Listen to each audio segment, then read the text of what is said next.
How long had he been fighting? How long had he been bleeding? How long had he been suffering? He no longer knew. His body was a map of wounds and scars.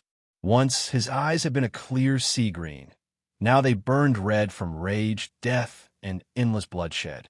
A massive beast with black fur and crimson eyes lay slain beside him, its blood flowing like a stream. Percy spared it only a dull glance before forcing himself forward, each step ripping fresh pain through his body. This hell was unending, worse than the first time he fell. A prison designed to erase him, and he knew who had arranged it. Ares, his hoarse voice cracked under the weight of hatred. Rage, shame, and vengeance all coiled into one. That bastard. He twisted Zeus against me. He made my friends betray me. He took everything. Blood dripped from his mouth as he swore, "I'll repay this 1,000-fold. I'll make you scream as I break your immortal body." Mad laughter tore from his throat, echoing through the foul air. The stench of rot burned his lungs, threatening to tear him apart from the inside. Stumbling into a cave, he collapsed against the stone, clutching his sword. His only companion since the fall. Vying, Anaklusmos quivered, resonating with his grief and fury. Percy's eyes slid shut, stealing a few fragile moments of rest. A growl jolted him awake. At the cave's mouth, a hellhound snarled. Percy's body trembled, but his grip tightened on his sword. He could not run. He could only fight. The beast lunged. Crunch! Anaklusmos pierced its jaws. With a surge of agony-born strength, Percy dragged the blade upward, cleaving bone and flesh until the monster fell lifeless at his feet. Panting, he whispered, "How many have I killed? Hundreds? Thousands? Years? I don't even know anymore." His legs shook. He screamed as he forced himself upright. "I can't die, not yet. Not until they pay." Tears cut through the grime on his face. He would endure. He had to. But far away, someone was watching. Seated upon a black iron throne, the primordial Tartarus leaned forward. His purple flesh rippled with power, fingers tipped with claws. His face was no face at all, only a swirling abyss, his voice receding inward as though swallowed by the void itself. "It has been 3 years since he was cast down," Tartarus rumbled, the sound echoing through the cavernous hall. "And still he survives." What began as amusement had grown into annoyance, and now fascination. Even stripped of Poseidon's gifts, the boy endured. "A wonder," the primordial murmured. "What would Father think if he saw this?" Father. Chaos. The beginning. The first. And for the first time in ages, Tartarus smiled, a jagged grin of flawless white teeth. "If you survive this, Persis Jackson, then it is destiny. Bring me amusement. Do not disappoint me." Blood-soaked and cornered, Percy stood before an endless horde. His left arm was gone, blood pouring like a river. Behind him yawned a bottomless void, an emptiness that devoured even gods. "I won't die here," he growled, glaring at the abyss. "Not yet. Not before Ares and Zeus are dust beneath my blade." He raised Anaklusmos high. "I swear by the heavens and the Styx, if I live, I will have my revenge." Thunder cracked faintly in the darkness. Percy took one last breath, then stepped back into the void. Tartarus froze. He jumped. That abyss was annihilation itself. Chaos incarnate. Even immortals vanished there, erased to dust. Hera had once been hung above it and nearly undone. Nothing escaped. "Damn fool," Tartarus snarled. "He's ruined my plans." Elsewhere, 3 ancient sisters paled. "The string is gone," Clotho whispered. "Whose?" Atropos demanded. "Perseus Jackson," Lachesis breathed. "Not broken, not severed, erased. He was meant to kill Ares and Zeus," Clotho panicked. "Meant to save Olympus. Now nothing. The fates vanished, frantic. Olympus's destiny had shattered. Percy fell. Time ceased to exist. His body dissolved into ash, legs first, then chest. He was disappearing. And then light. A single glowing thread drifted before him, blinding pure.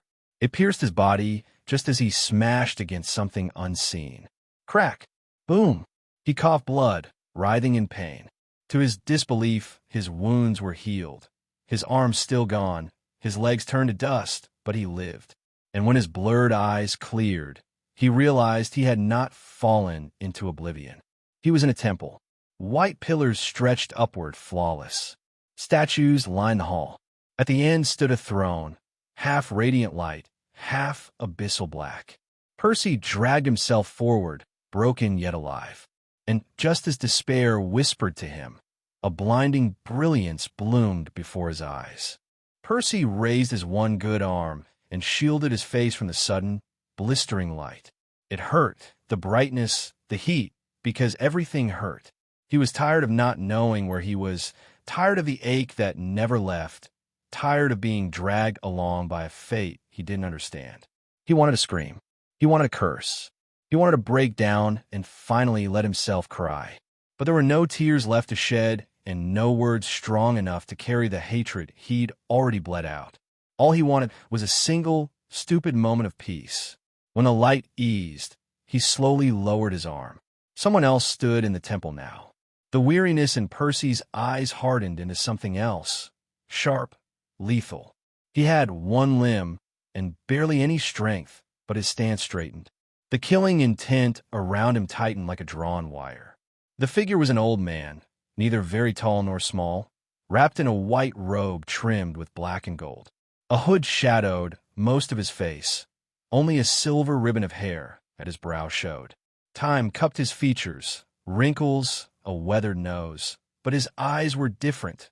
One iris gold, the other purple, calm and unreadable. He looked like a quiet grandfather. He spoke like a quiet grandfather, and that made Percy angrier. "You," Percy rasped. Seeing a god here, after everything, was salt in his wounds. He no longer trusted gods. He no longer trusted anyone. "Come," the old man said, and his voice wrapped around Percy like a warm cloak.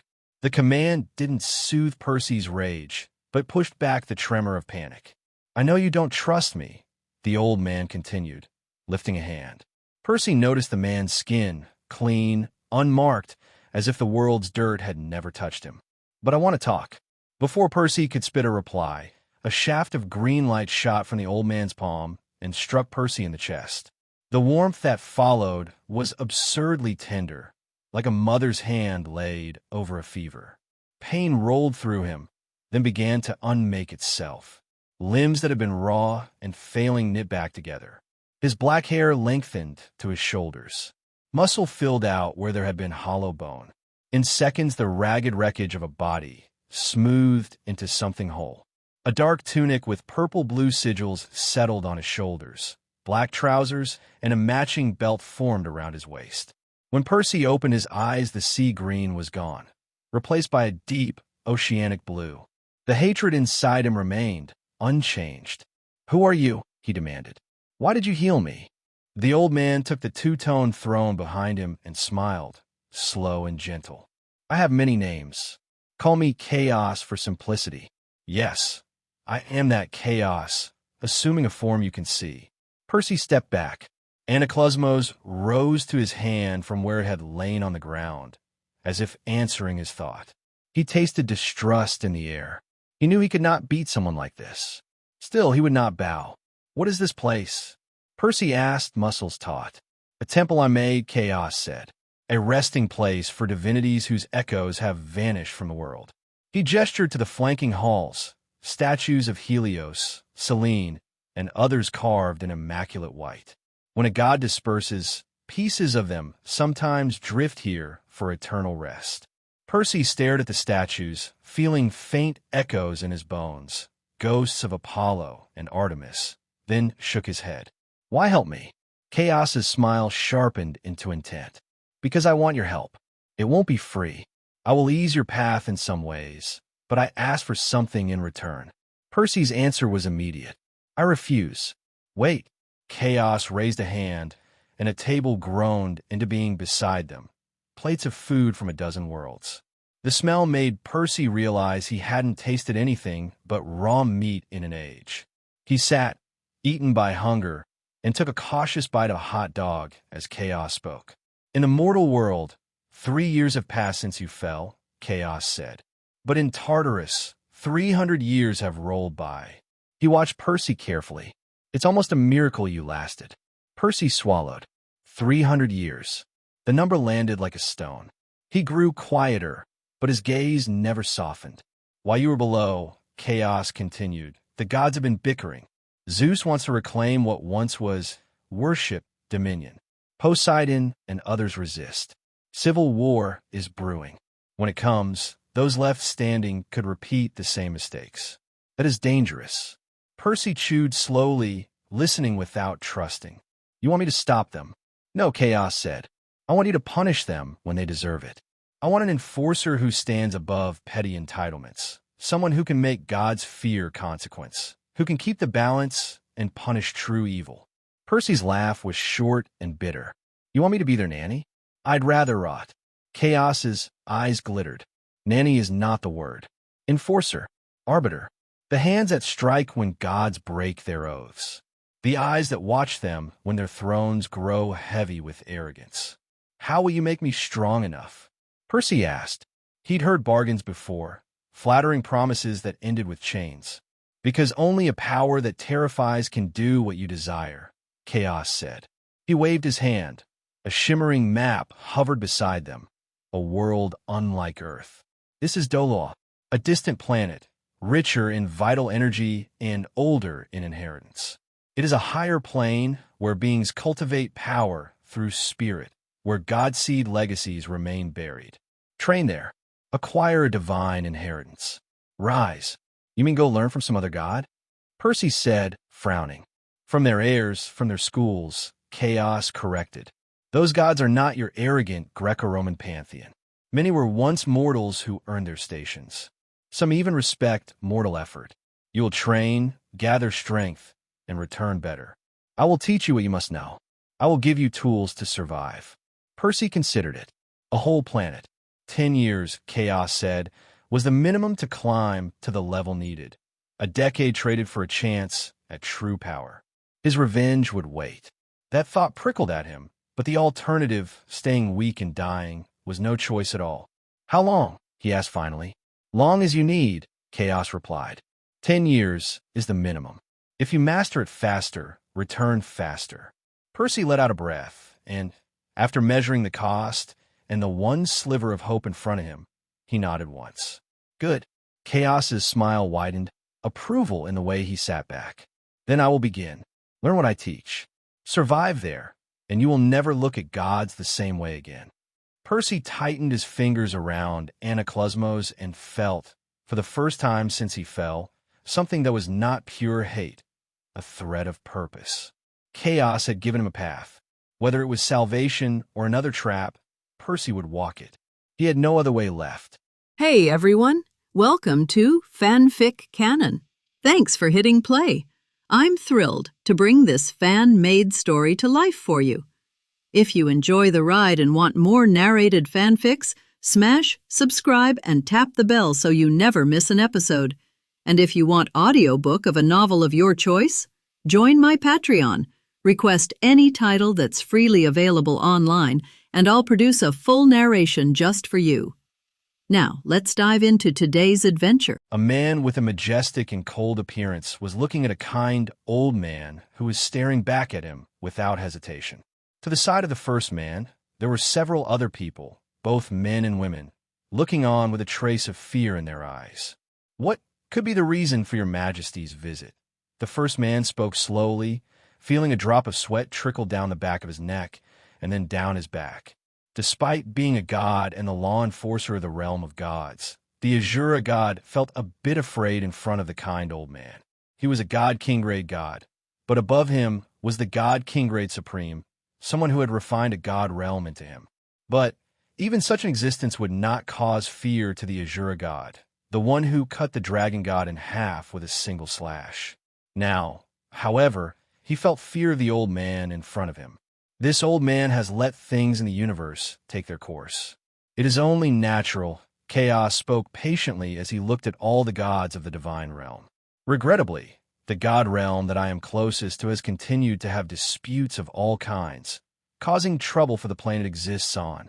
This old man does not come with ill intentions, but I would like for you to guide a young man as the future law enforcer of the upcoming reformed god realm that he will belong to. Simply put, I want you to take him into account when he passes your inheritance test in the future and teach him what is necessary after he ascends.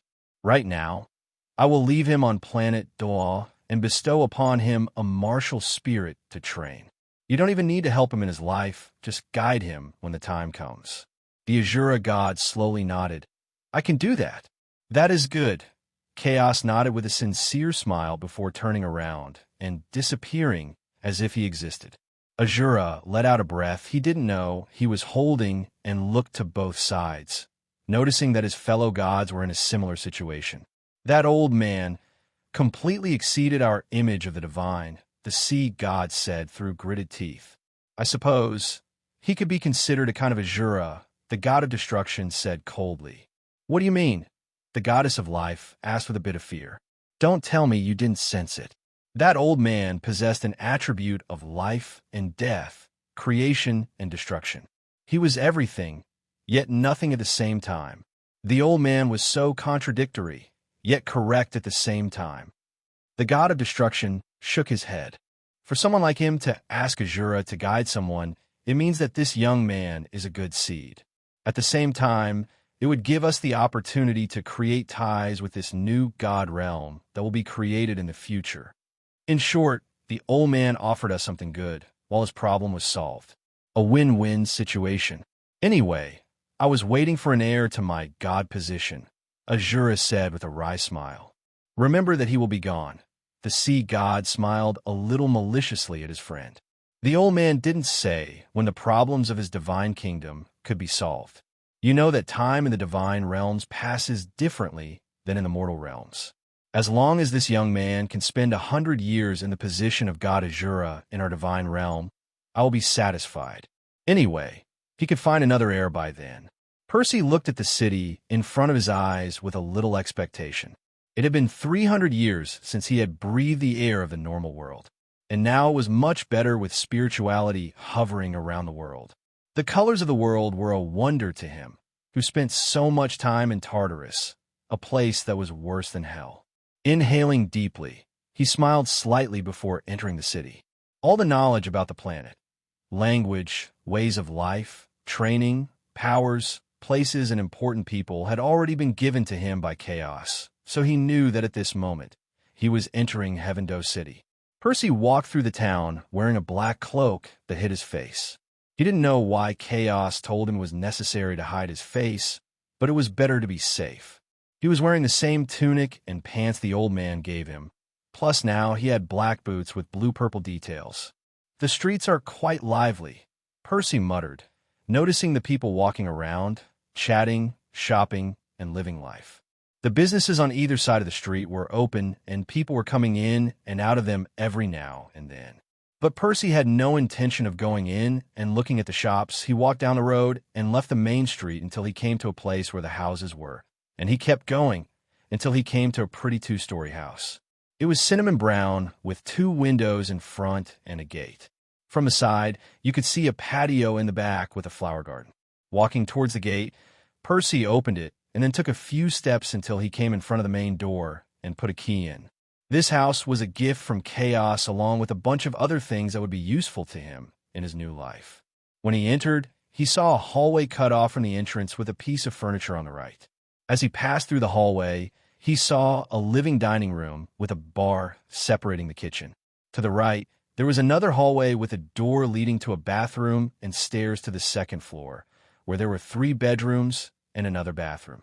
Percy looked at a black and purple bracelet that was around his wrist. This was an essence tool that allowed him to store objects and some living beings up to a certain size. Inside were a bunch of gold coins and herbs. Keeping silent for a moment, Percy let out a sigh. He had decided to come to this planet after learning everything. He didn't want to see his mother. He knew it wasn't right. Not when his mind wasn't quite right and his eyes looked scary. Also, he was afraid that his mother believed the things the gods said. His father, after all, also decided to betray him.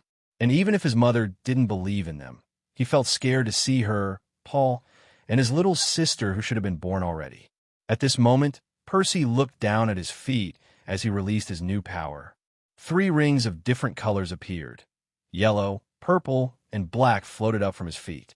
According to what he had learned, a spirit master began at 6 years old when their martial spirit was awakened, and to rank up, a spirit ring was needed. With a soul power of level 10, a person could be called a spirit apprentice and would need to obtain a spirit ring to advance to level 11. Upon passing that level, a person would be called a spirit master. The levels were as follows: rank 1 to 10, spirit apprentice; rank 11 to 20, spirit master, 1 spirit ring; rank 21 to 30, spirit grandmaster, 2 spirit rings; rank 31 to 40, spirit elder, 3 spirit rings; rank 41 to 50, spirit ancestor, 4 spirit rings; rank 51 to 60, spirit king, 5 spirit rings; rank 61 to 70, spirit emperor, 6 spirit rings; rank 71 to 80, spirit saint, 7 spirit rings; rank 81 to 90, spirit Doola, 8 spirit rings; rank 91 to 98, titled Doola. Currently, Percy was a level 31 spirit elder. Chaos knew that he would be at a disadvantage starting from scratch at 19, so he helped him absorb spirit rings. Chaos said that Percy could use powerful spirit cores and increase his soul power level. That way, he would be more evenly matched with some potential enemies or people who want to harm him. After all, Percy no longer possessed his demigod abilities. He was just like a normal human, and only his body could be considered somewhat above average. For that reason, Chaos said that surviving for so long in Tartarus was almost a miracle. I guess I can do some research on those cores the old man gave me. Not knowing what else to do, Percy took out several small cylinders and others shaped like a pentagon. According to Chaos, this would be useful for creating powerful tools. This wasn't supposed to be invented until 10,000 years later. How did Chaos know? Percy didn't feel like asking. He knew the answer would be a bit absurd. So, as taught by the old man, Percy used 2 objects. The first one looked like a scalpel, and the second one looked like a small pallet on one side, and on the other, it was like a small hook. I forgot to see the store. Percy stopped as he remembered the store that the old man also gave him. I don't know what that old man thinks, but well, this isn't bad either. 1 month later, a cheerful old lady was watering flowers in her shop, smiling as she hummed a song. She had wrinkles all over her face, but there was a kind of unfazed youthfulness between her brows, and her eyes were bright. She had been working in her shop that was once her mother's for years. She was not a spiritual master, just a normal person. Although, of course, she had her martial spirit. Almost all humans had martial spirits, but it was only when someone had soul power that they could train to be spiritual masters. Sadly, the woman only had a flower martial spirit, but no soul power. Ding ding. Suddenly, the bell above the door of her shop rang, drawing her attention. "Welcome." "Oh, it's you, young man." The lady smiled as she saw a man with long, black hair that was a bit messy. He was wearing black clothes and had an icy expression. "The same as always?" "Yes," the man replied as he nodded. "I don't know why you always buy so many seeds and flowers," the old woman commented as she put the watering can down on a chair and walked over to get the man's order. "My garden," he replied. The old woman just smiled and laughed a little. The young man in front of her had come the past few weeks to buy flowers and seeds. She was a little surprised to see the young man's cold expression, and when she saw his dark and slightly empty eyes, she understood that he had been through a lot. She, as a 70-year-old woman, had seen many people, good and bad. Among them, there were some with those kinds of eyes. Here are your things," the old woman said, handing over a few small bags with seeds and various flowers in an arrangement. The man nodded and placed several gold coins on the table. This was too much, but the old woman could never receive proper payment. The man always refused to pay less than the gold coins. In the end, the old lady had to resign herself and accept the payment that was more than adequate. "How is your shop?" The man glanced at the old lady before turning to leave. "I still don't have any customers." You just have to be patient, young man." He just nodded before leaving the shop. At that moment, a woman was about to enter and almost ran into him. "I'm sorry," they both said and looked into each other's eyes for a moment. The woman was surprised by how handsome the man was, but even more so by his eyes. Somehow, they resembled hers when she looked in a mirror every morning. The two stared at each other for a few seconds before the man walked out of the shop. She stared at his back for a few seconds before looking back at the old lady. Old Lady Chu, who is he? Oh, Erlong, the old lady smiled. He's a young man who opened a shop recently and has been coming by for a few weeks now. The old lady shook her head a little sadly. I guess he's been through a lot of things with his eyes. Those kinds of eyes aren't normal. The woman just nodded before placing her order, but her head was thinking about the man she saw. Do you know his name? Percy. At least, that's the name he gave me. With Percy, he left the things he had just bought on the dining table.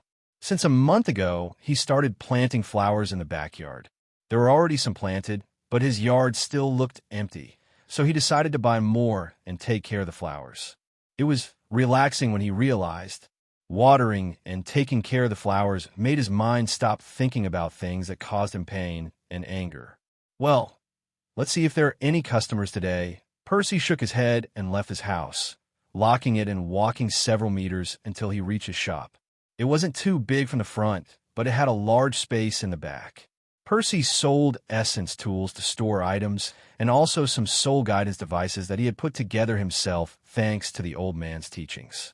But since the shop didn't look like one from the front, he hadn't had any customers. Looks like I'll have to fix up the front a bit, Percy muttered to himself with a sigh. Suddenly, the door opened and Percy turned to see who it was. "You, are you the lady from before?" Percy asked with a small frown. "Hello." She smiled slightly, but that smile seemed a little fake. Percy raised an eyebrow as he took a closer look at her. She is a beautiful woman, seemingly in her 30s with a lovely figure. Her facial features are delicate, looking like a painting. And although her big black eyes seemed lifeless, they still had spirit. She has a well-developed figure, and her voice is very sweet and melodious. "Do you want to buy something?" Percy asked as he walked behind the reception desk. "What are you selling?" she asked curiously, looking at the shelves and furniture with weapons of all kinds and some items she didn't know. Are they weapons? To tell the truth, she was curious about the man she met a few minutes ago. His eyes were similar to hers, eyes that seemed lifeless, eyes that had seen many things, both beautiful and horrible. They were the eyes of a person who seemed to have lost everything. "I sell essence tools and spirit guidance devices." The woman looked at Percy a little puzzled. "I know the former, but what are spirit guidance devices?"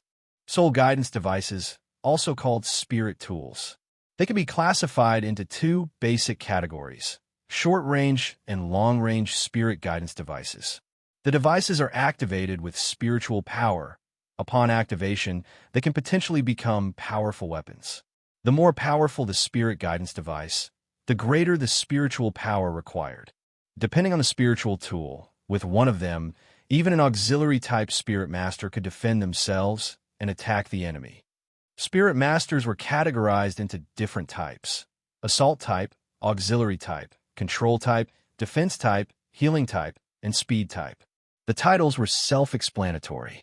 An attack-type spirit master focused on attack. The auxiliary type focused on increasing the parameters of an individual spirit master or equipment. A person from the healing system would heal and help with wounds, etc. What? They can really do that?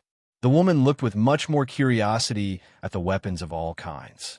There were swords, spears, and shields.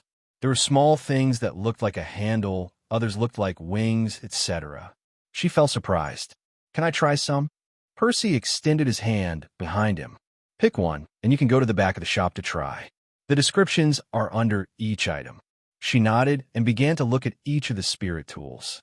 The first thing she saw was a pair of wings that looked like they were made of metal, but they looked beautiful. They had a bright silver color and looked light. Silver wind wings. Minimum usage requirements: 4 spirit rings. Description: created from tempestuous light, silver, and refined thousands of times. Attached to a spirit master's back, allows for long and short distance flight. Light photon beam. Minimum requirements: 3 spirit rings. Description: 2 bracelets that can be detached and float up to 5 meters away from the wearer. allows for firing concentrated energy beams capable of injuring level 40 spirit masters. I want to try these too. Well, Percy nodded. By the way, I don't know your name, Mississippi. Lou Erlong. My name is Lou Erlong. She smiled slightly, taking the two tools carefully and walking towards Percy. The two of them passed through double doors and came to a huge space with several targets at the end and high enough to test flight. I'll help you attach the wings, Percy said, reaching out his hands and taking the silver wind wings. Then, he placed them on Lou Erlong's back. She watched as a flexible metal strip came out of the wings and squeezed her abdomen and shoulders a little. To use a spiritual tool, you have to use your soul power. Try to cover the wings with your soul power and then carefully insert it until you feel a core. At that time, merge your power with the core. You must use more soul power if you want to go faster. It's the opposite to go slower. Okay. Lou Erlong was a little excited.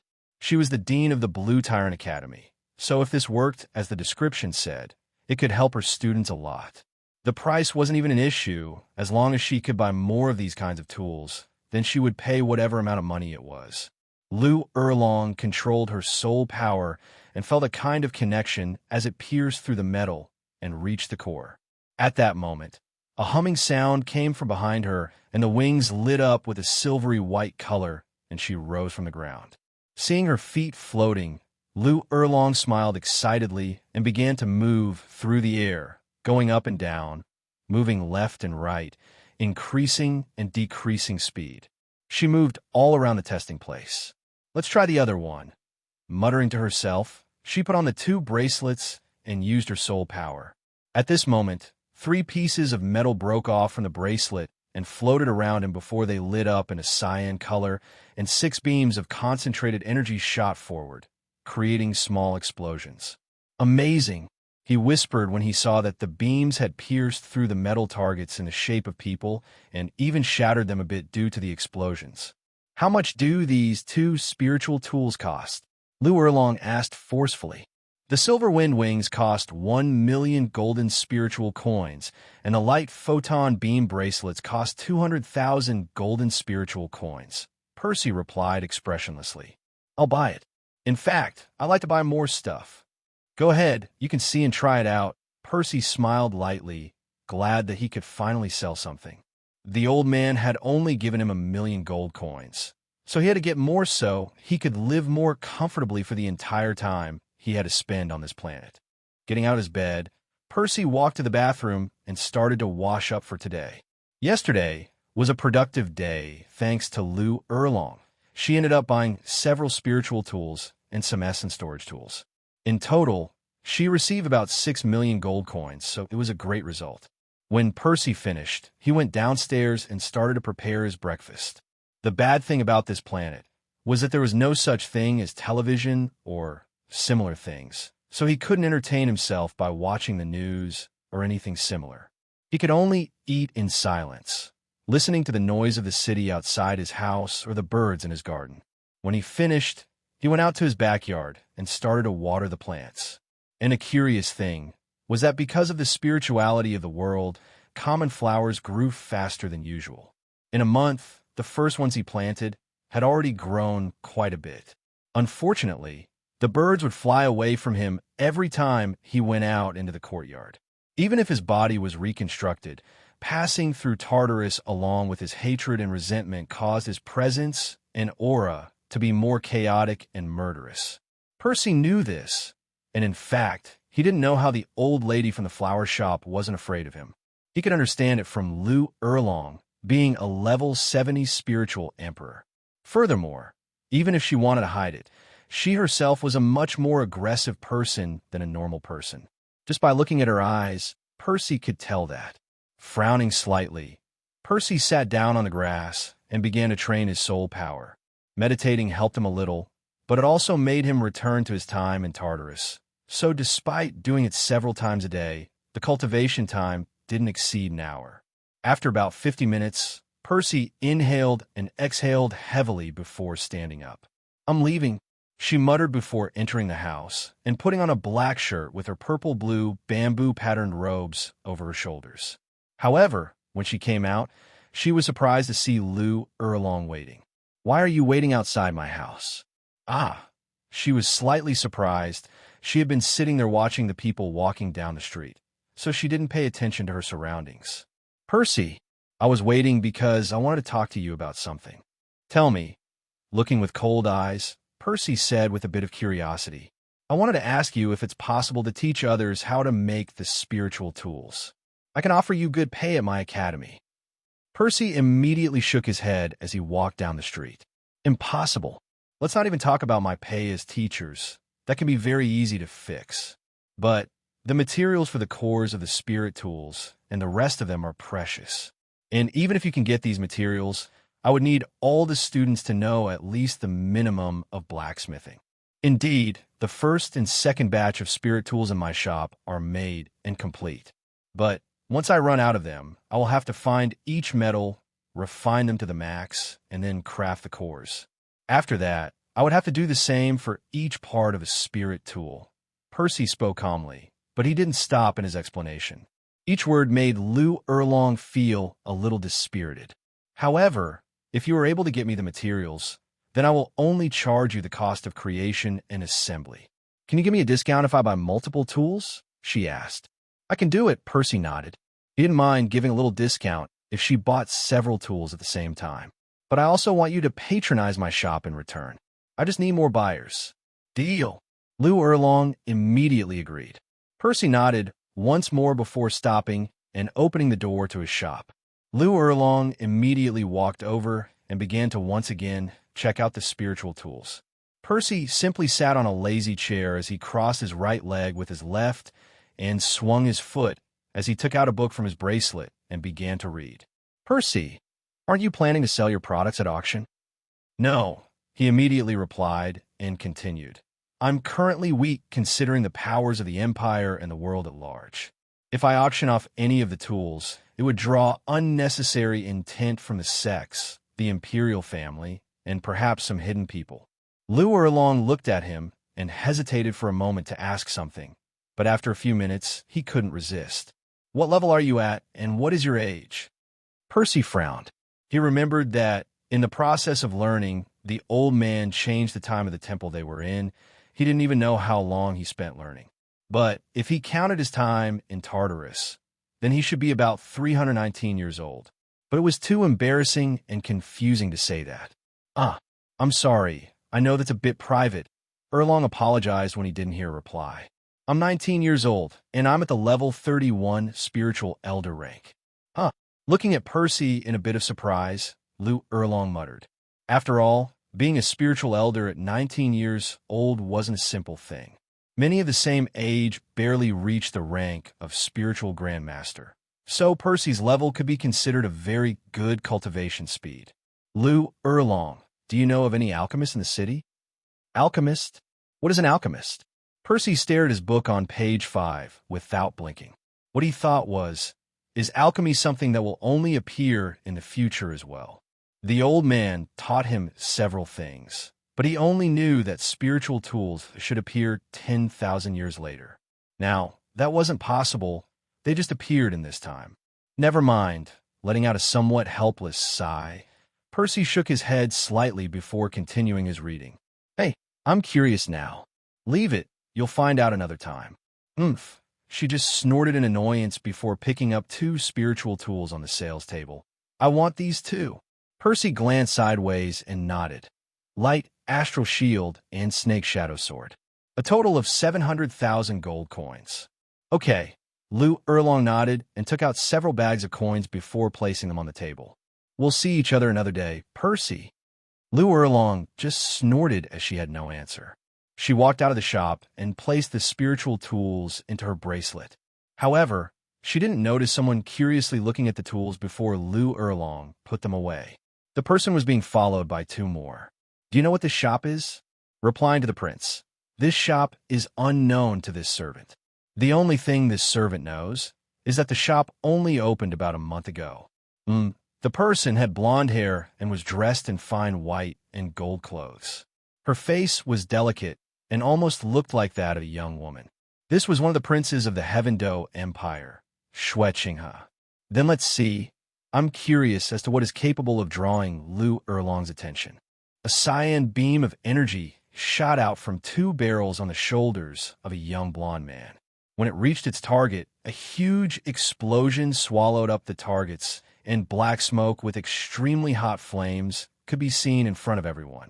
Xue Qinghe, the person who was testing this weapon, was trembling slightly. That attack could easily kill a spiritual ancestor over level 50. Even if the beam didn't tear his body apart, the explosion would. Just a few minutes ago, he had entered the shop with curiosity, but as he listened to the owner describe what spiritual tools were, he felt a little skeptical. Now, however, he was trembling with fear and excitement. He knew that if some clan or sect got hold of the method of creating these spiritual tools, then they could dominate the continent. Sir, this is amazing, but I have a question. I don't know if Sir is able to answer. Speak. Percy looked coldly and emotionlessly. He didn't even show any respect to the prince. The servants were about to speak, but Xue Qinghe immediately stopped them. For example, sir, if a titled law used a spiritual tool, could he fight against a higher-level titled Doola? Percy looked at the prince indifferently. He knew that from level 91 to 95, all titled Doola were more or less the same. They could fight without too many differences.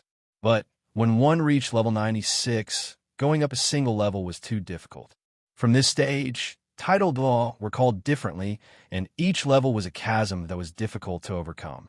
For example, a level 97 titled law could fight against a level 98 titled law, but the chances of winning were not the best. And not to even talk about level 99, an existence of such power could kill anyone below them. The reason for Prince Xue Qinghe's question was simple. If a titled law above level 96 could contend with someone of a higher level using spiritual tools, then the powers on the continent, and perhaps the world, would change from now on. Impossible, Percy replied, causing the prince to let out a sigh. The tools I sell are still too low level. However, level 9 or 10 spiritual tools, then if they are able to help a titled Doola contend with the level gap. Percy smiled inwardly as he saw the prince's slightly frightened and annoyed expression. He knew that saying this kind of information could be dangerous, but it was better this way. Percy knew that this Prince Xue Qinghe was actually Qianrenxue, someone from the spiritual hall, who was a rival of the empire. Simply put, Qianrenxue killed the real prince and was using his identity. By telling this important information, Percy was opening up the possibilities to two paths. The first is that the prince would try to get him on his side, meaning the spirit hall, so he would send someone secretly or he would come secretly himself. And if that doesn't work, he would try to kill him and steal all the information he has. This second path would allow Percy to identify his potential enemies and prepare countermeasures. After all, the shop had security put in place by the old man himself, so inside he didn't have to be afraid of anything. The first path was that Qianrenxue, as a prince in disguise, would try to get him on her side, but only on her side.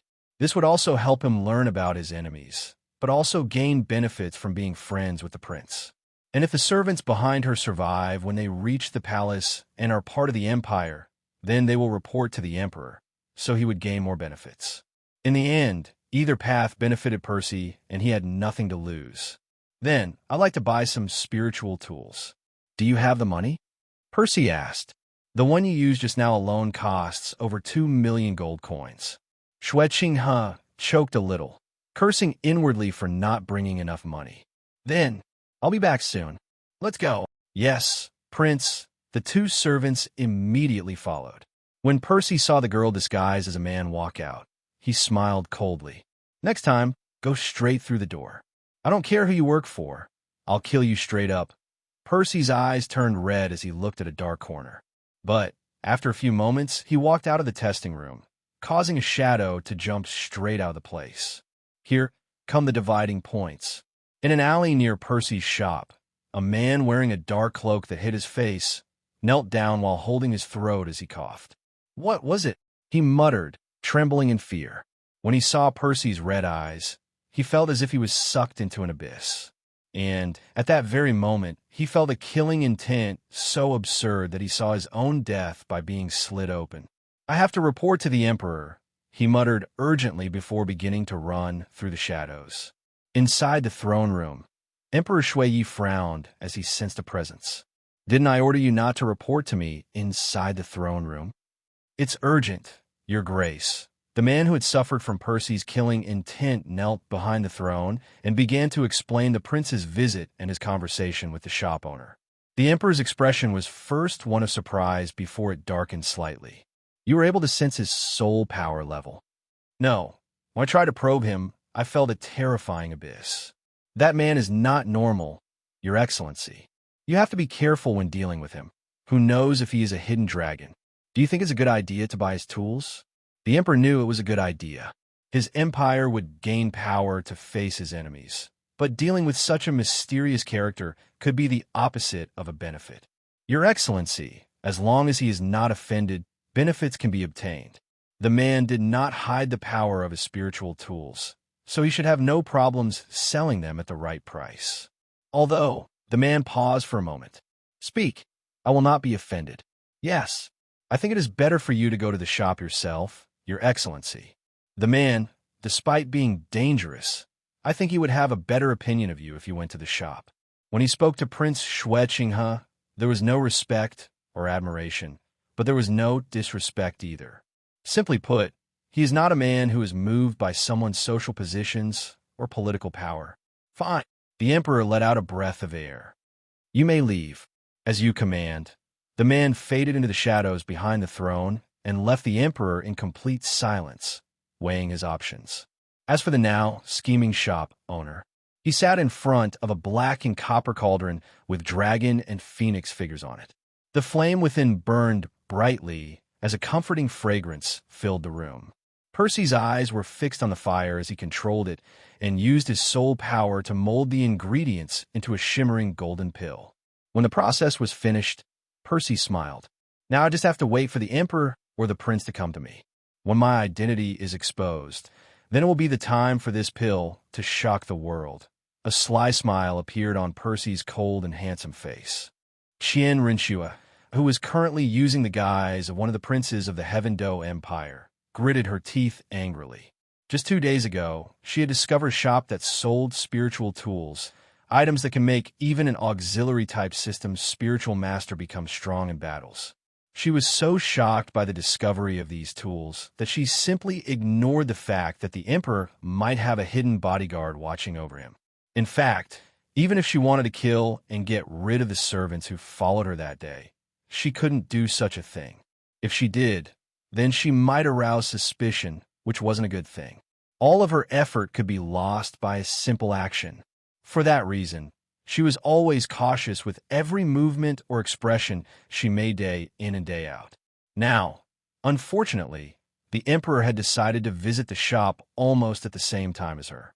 When she entered Percy's shop, she saw her father staring in wonder at every spiritual tool inside. And meanwhile, the guards he had brought were glaring daggers at Percy, who simply sat in his lazy chair without caring about the emperor's presence.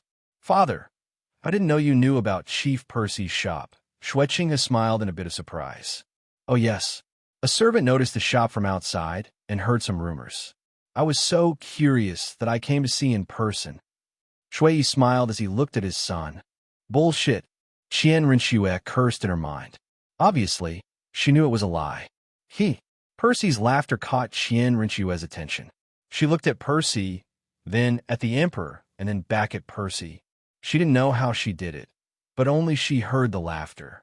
And she knew that Percy figured out how she felt. "Shop owner, are you able to make these tools for my empire?" With a serious expression, Shui asked as he looked at Percy. Within the continent, there existed powers that could destroy their empire.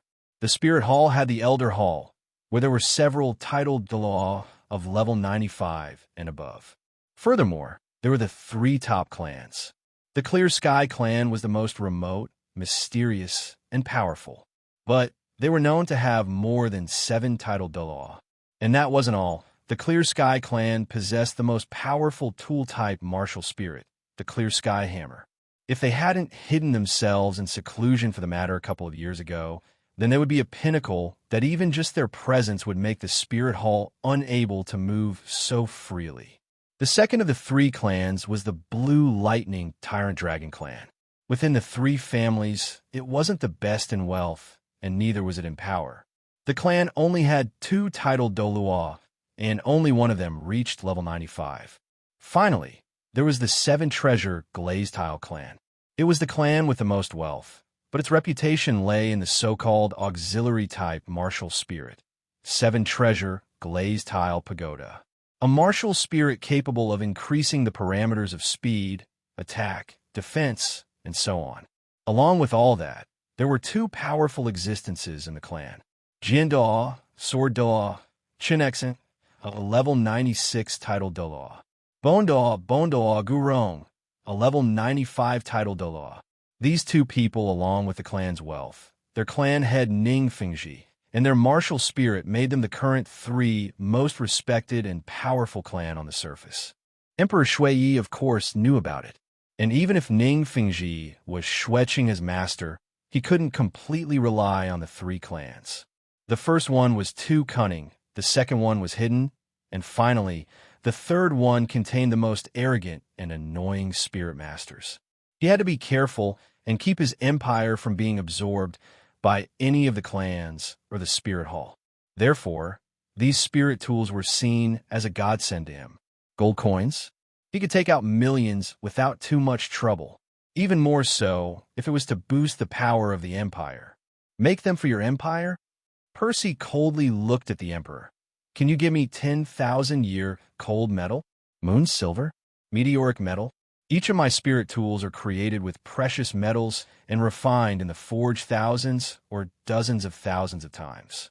Tell me, can I make spiritual tools for your empire? Of course, if you're able to give me these materials and good blacksmiths, as well as a good pay, of course I can. But otherwise, you're just dreaming.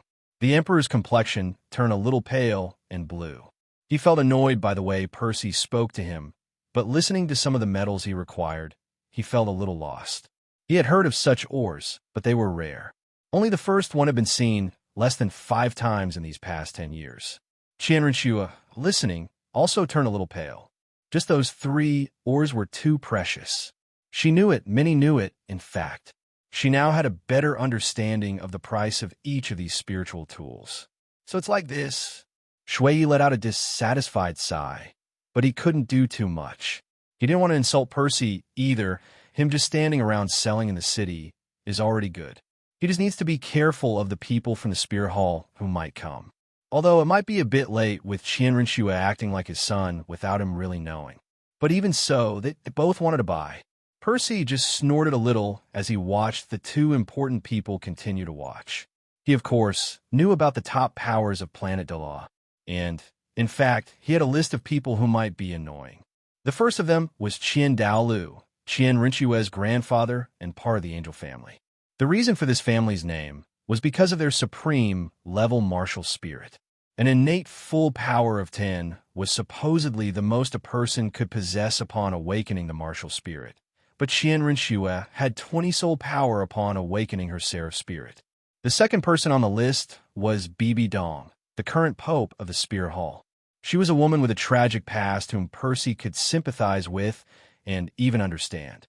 She awakened twin spirits, 2 spirits, and was considered such a great genius that Qian Xuanji, the previous pope and son of Qian Daolu, took her in as a disciple.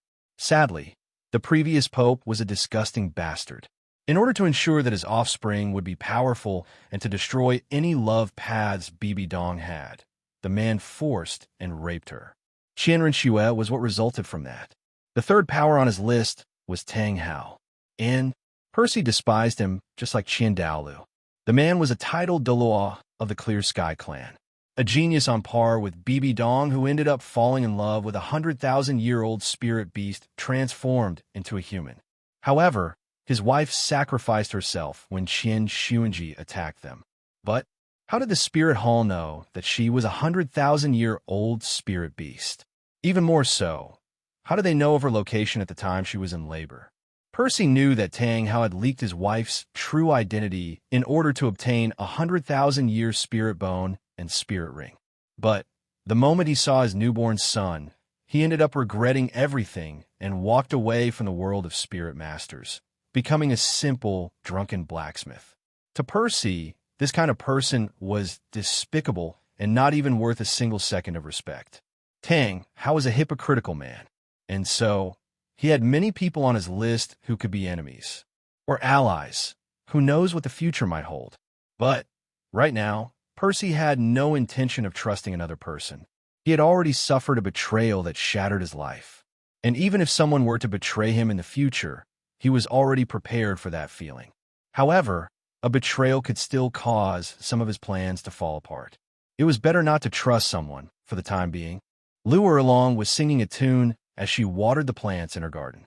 This place was a little far away from her blue Tyrant Academy, but still within the huge plot of land that belonged to her. This place had been a relief in the past few years. In her life, filled with troubles, this place felt so pure and peaceful that it helped her maintain some of her desires. Lu Erlong was actually not the typical member of the Blue Lightning Tyrant Dragon clan. In fact, she barely considered herself a member of such a clan. She was born to a prostitute in Yulumian, the second head of said clan. She never had a true childhood, working hard to become strong enough to do justice to her mother, to the point of barely resting. But before she could gain strength and recognition, her mother died young from illness. The trauma caused something to snap in Lu Erlong, and from that day onwards, killing was her greatest pleasure, and she was never truly relaxed unless she killed. She was a short-tempered person, leading to extremely violent tendencies that lack compassion. She struggles to control her impulses to kill, especially when emotionally distressed, and frequently displays violence, causing horrific witnesses to vomit at the sight. After her mother's death, killing has been her greatest pleasure. Just seeing the blood of her enemies bloom on her hands, and seeing the life of her enemies drip through her fingers, makes her feel relaxed and delighted. But at the same time, she is very faithful and loyal, and shows true gentleness to her loved ones. As a child, she was hard-working and diligent, while taking care of her beloved mother. She does not care about nobility, considering them generally weak and spoiled. Such was Lu Erlong, a twisted but good person, someone brutal but gentle. Her personality was a total contradiction, but it is what she was. She could not change it. After a few years, she met two special people, Yu Xiaojiang and Flender. The three people formed the Golden Iron Triangle and traveled across the continent. For the first time, Lu Erlong felt relaxed once again and could feel the happiness of life. Sadly, the future was not what she expected. After a while, Flender confessed his love to her, but she rejected him, saying that she loved Yu Xiaojiang. Flender eventually put his feelings aside and wholeheartedly supported his two friends' relationship, giving them the blessing to be together. Erlong and Xiaojiang were married by Flender in a small ceremony. On the day of their marriage, her father arrived and revealed that he was Xiaojiang's biological uncle, making them first cousins. Yu Xiaojiang ran away in grief, with Lu Erlong searching for his whereabouts. Their marriage was never consummated initially, and Lu Erlong remained a virgin for the next full years of their separation. After being abandoned by her new husband, Lu Erlong's original killing intent surged once again, and she wiped out an entire forest of spirit beasts. The massacred place has been irredeemable ever since. She also went on a violent rampage, slaughtering all the criminals without a chance of survival, even if their crime was only minor. She continued on her path of slaughter until she met Flender again, who stayed by her side and continuously worked to straighten her out. Finally, her rage calmed down and she left Flender again and established the Blue Tyrant Academy, cultivating her character by herself in the forest to restrain her killing instincts. Now, she meets someone else. The first time she saw him, she couldn't look away from his eyes. She could see his eyes devoid of emotions and any sparkle. They only seemed empty, similar to hers. But for a moment, just for a second, she could notice a green glow.